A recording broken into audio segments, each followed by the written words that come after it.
Hey guys, ito na ho yung aming karga na abono. So first time ko rin makita ng itim na abono. So ito yung galing to sa Russia. At dinala namin dito sa may Ravenna, Italy. Ito magdidiskarga na nga kami.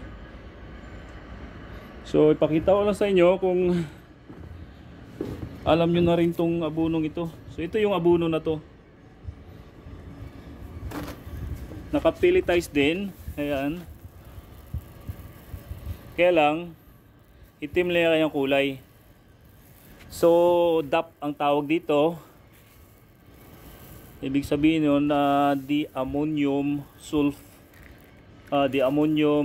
phosphate. Yan ang tawag. DAP. Yan.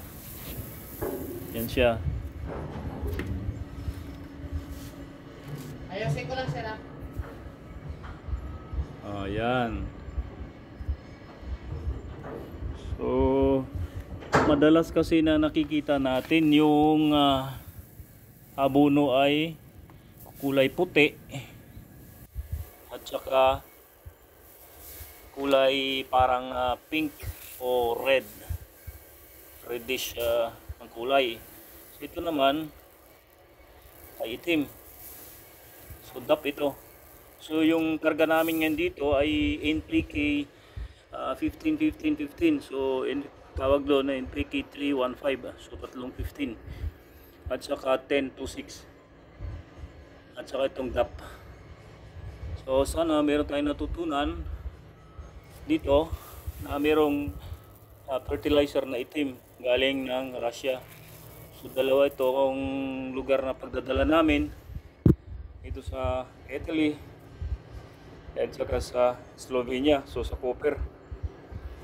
So yan na. Marami ito guys, no?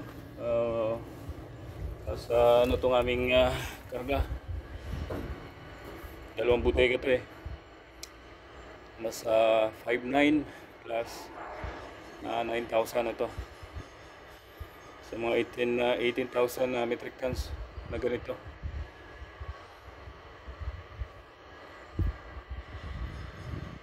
So bagong lahat, magtatapos yung video ko, mag-subscribe kayo at mag-share, like, comment. Maraming salamat.